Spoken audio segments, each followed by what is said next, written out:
किस जगह पर बनाना चाहिए, मिट्टी में कैसा जल मिलाना चाहिए। जब शिवलिंग का निर्माण करें, शंकर के शिवलिंग को जब बनाए तो सबसे पहले कैसे बनाए, उस तक का विधान शिव महापुराण में और लिंग पुराण में कहा गया। महाराज कहा, क्यारे की मिट्टी हो, क्यारा मतलब समझिएगा, जिस मिट्टी पर कोई गंदगी ना करी गई हो, ऐसी जगह का कोई भाग मिट्टी का लाया जाए जहां कोई गंदगी ना करे। शिव महापुराण की कथा कहती है। देखो, पिछले वर्ष के लॉकडाउन से लेकर अभी तक की जो कथाएं आप लोग सुने हैं, उसमें शिवलिंग मट्टी का किस तरह से बनाया जाए और कैसी मट्टी हो और उसमें पानी कैसा मिलाया जाए, कैसा शिवलिंग तैयार करा जाए, उसका विधान वर्णन नहीं कर पाए, परंतु आज कथा निकली है तो उसको सुनिए।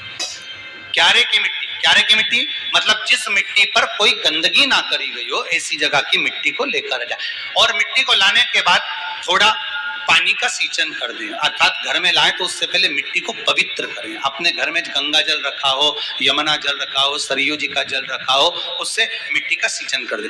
मान लो अगर ये जल नहीं भी है तो जल के अंदर थोड़ा सा इत्र डालकर मिट्टी का सींचन करें।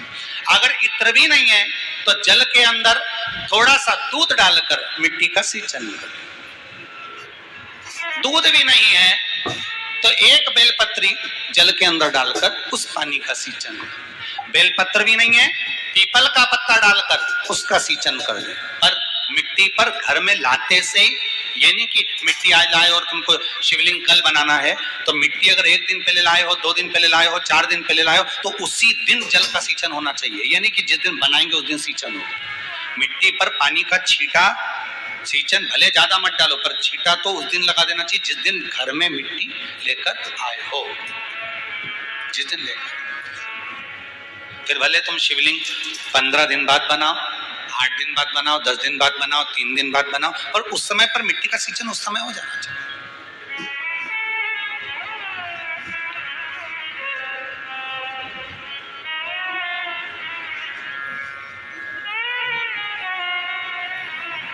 फिर कहा,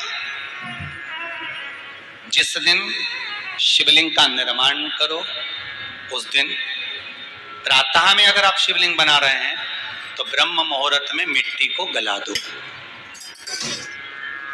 किस पानी से गलाना है उसका भी प्रमाण, उसका भी शास्त्र वर्णन करा। किस जल से गलाया जाए, शिव महापुराण की कथा कहती है, अगर आपको आज शिवलिंग का निर्माण करना है, शाम को आप शिवलिंग का निर्माण कर रहे हो, तो अपने पानी का जो मटका होता है, हंडा होता है, रसोई घर में जहां पानी भर कर रखते हो, उसके नजदीक में एक कलश जिसमें अलग से ताजा जल भरा जाए और उस पर प्लेट ढकी हो और उस पर एक चावल का दाना रखा हो, उस जल को लेकर आओ।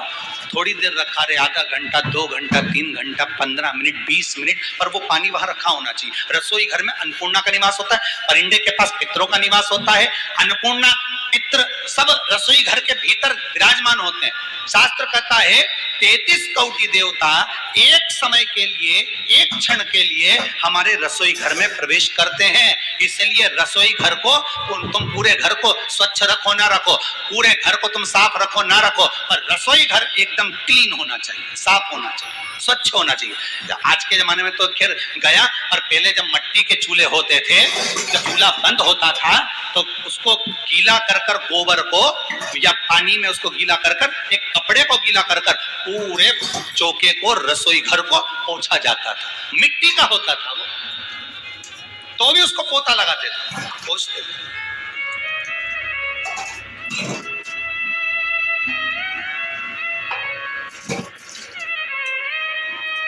तो पहला क्रम है पार्थिव शिवलिंग का निर्माण। सावन के महीने में अगर आप शिवलिंग बनाते हैं, सोमवार को शिवलिंग बनाते हैं, तो नियम ध्यान रखिएगा महाराज, लिंग पुराण से है ये, इसका नियम ध्यान रखिए। क्या करना है, मिट्टी को लाना है, जल का छींटा देना है, छींटा जरूर देना, घर में लेकर आए और जल का छींटा होना जरूर। 2 दिन तक, 3 दिन तक मिट्टी रखी हुई है और उसके बाद अगर आपने पानी का छींटा नहीं दिया है और आपने डायरेक्ट मिट्टी को गला दिया और उसके बाद बनाया तो उसका कोई प्रमाण नहीं। जल का छिक्का अवश्य, फिर उसको रख दें।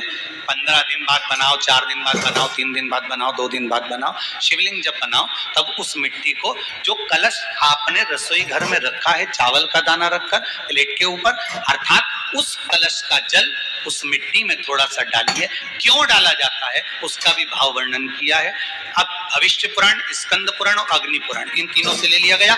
वर्णन किया गया जब उस कलश का जल हम डालते हैं तो उस कलश में पितरों का भाव आ जाता है, अन्नपूर्णा का भाव आ जाता है, घर में लक्ष्मी का भाव आ जाता है, संपदा का भाव आ जाता है। पूरे 24 घंटे के अंदर एक क्षण के लिए रसोई घर में 33 कोटि देवता आते हैं, तो वो देवता का सारा भाव उस कलश के अंदर आ जाता है। और वो जल जब हम उस मिट्टी में मिलाते हैं तो गंगा यश अधिपति को स्वीकार करने के लायक हो जाती है, निर्मित करने के लायक हो जाती है।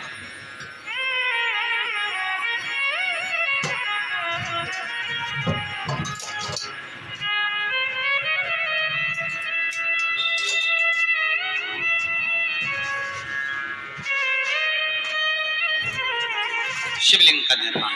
अब शिवलिंग का निर्माण कैसे करना? मिट्टी में गला दिया पानी में। सबसे पहले शिवलिंग बनाने से पहले पात्र जो होता है उसके नीचे एक बेलपत्र रखी जाती है। क्या रखना है? एक बेलपत्र। शंकर को झेलने के लिए कोई साधारण नहीं है पात्र जिसपे झेला जाए। स्वयं गंगा शिव की जटा में, और आप शंकर के शिवलिंग का निर्माण कर रहे हो, कोई साधारण नहीं हो सकता। स्वयं आप विदेश्वर संहिता के अंतर्गत पढ़े कि ब्रह्मा और विष्णु, ब्रह्मा ऊपर जा रहे हैं, भगवान विष्णु नीचे जा रहे हैं, तो पता नहीं कर पा रहे कि यहाँ चरण कहां पर और शीश कहां पर है, उसको जान ही नहीं पा रहे।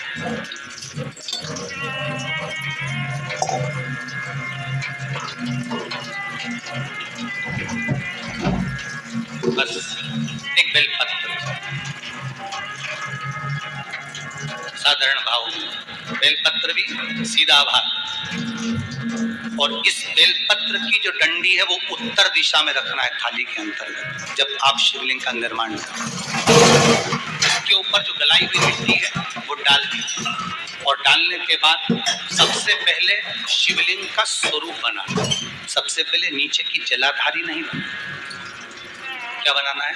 शिवलिंग का स्वरूप बनाने के बाद उसी शिवलिंग के पास में और मिट्टी डाल लीजिए, फिर जलाधारी का निर्माण करें। फिर जलाधारी,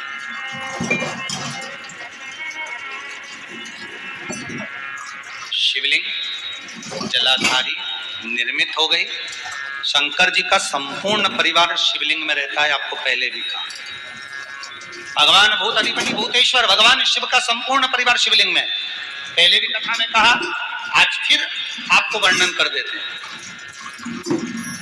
जैसे ये जलाधारी है गोल, ये चरण है, ये शिवलिंग है। ये जो गोल भाग है जहां पर भगवान शंकर का शिवलिंग रखा है, ये पार्वती जी का हस्त कमल है। जहां से पानी नीचे गिर रहा है, इसके राइट भाग में श्री गणेश जी का स्थान, लेफ्ट भाग में श्री कार्तिकेय जी का स्थान। बीच में जो एक मोटी सी लाइन होती है जलाधारी में, वो पार्वती जी के सुंदर पुत्री अशोक सुंदरी का स्थान है। शंकर जी के ऊपर जो तिकोनी रखी रहती है, उसके ऊपर से जो जल बूंद बूंद नीचे गिरता है, ये जो पानी बूंद बूंद नीचे गिरता है, या आप कलश से जल चढ़ाते हो या आप संगीत से जल चढ़ाते हो, तो ये जो पानी गिर रहा है, ये शंकर भगवान की 5 पुत्रियां, जया, विषहरा, शामरी बारी, दोतली और देव, ये शंकर जी की 5 पुत्री।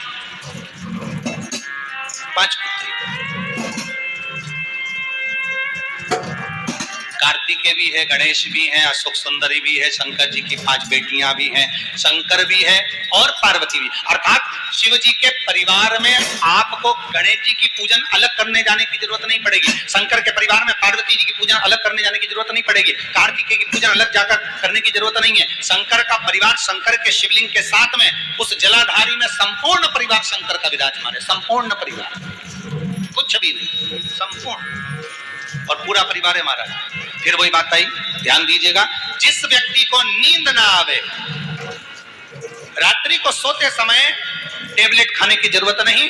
शंकर भगवान की 5 पुत्रियों का नाम लीजिए। जया, हाथ में जल लो, पलंग पर बैठो, जल हाथ में लिया, जया आचमन कर लो।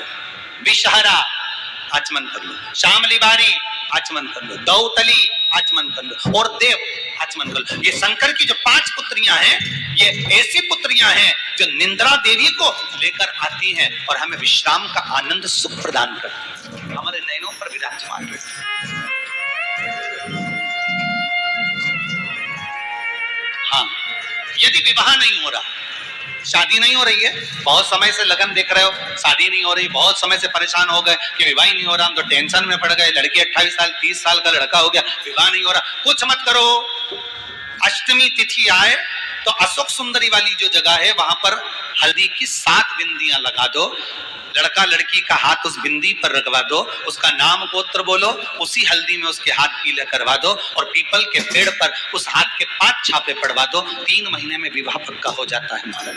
उसका इतना, अशोक सुंदरी के उस हल्दी का इतना प्रभाव।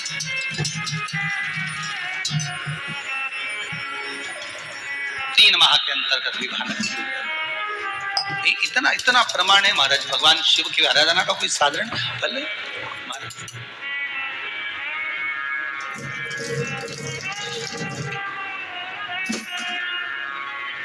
निर्मित करा शिवलिंग। एक बार सब जितने भी टीवी पर बैठे हैं, सम्मुख में कथा सुन रहे हैं, फेसबुक यूट्यूब पर सुन रहे हैं, एक बार साथ में समझें वापिस निर्माण को, शिवलिंग के निर्माण को। मिट्टी लाए, स्वच्छ जगह की, जल का छींटा दिया, रखा। जब शिवलिंग बनाया तो 1 कलश पानी पहले से 2 घंटा, आधा घंटा, 15 मिनट, 20 मिनट पहले उसको रख दिया। उसी पानी से उसको गीला करा। गीला करने के बाद उसका निर्माण सबसे पहले बेलपत्री, बेलपत्री के ऊपर मिट्टी, मिट्टी के ऊपर रखकर शिवलिंग का निर्माण, फिर जलाधारी का निर्माण और शिवलिंग का निर्माण पूर्ण होने के बाद में फिर बाबा का सुंदर भाव से आप श्रृंगार करें, अभिषेक करें, पूजन करें। और एक बात याद रखना, पार्थिव शिवलिंग का अगर निर्माण करा है तो आपको वो पार्थिव शिवलिंग को रात्रि होने से पहले विसर्जन होना जरूरी है। हाँ, अगर कोई शिवरात्रि का दिन है तो फिर आप पूरी रात रख सकते हो। हरतालिका तीज का दिन है, पूरी रात रख सकते हो। बड़ी तीज है, छोटी तीज है, आप शिवलिंग बनाए हो तो आप पूरी रात रख सकते हो। विशेष कोई उत्सव है, श्रावण का महीना है, पूरी रात रख सकते हो। पर बाकी के समय अगर आप शिवलिंग का निर्माण करें तो उसको सूर्यास्त होने के पहले आप उसको नदी में, जल में, जलाशय में विसर्जन करें।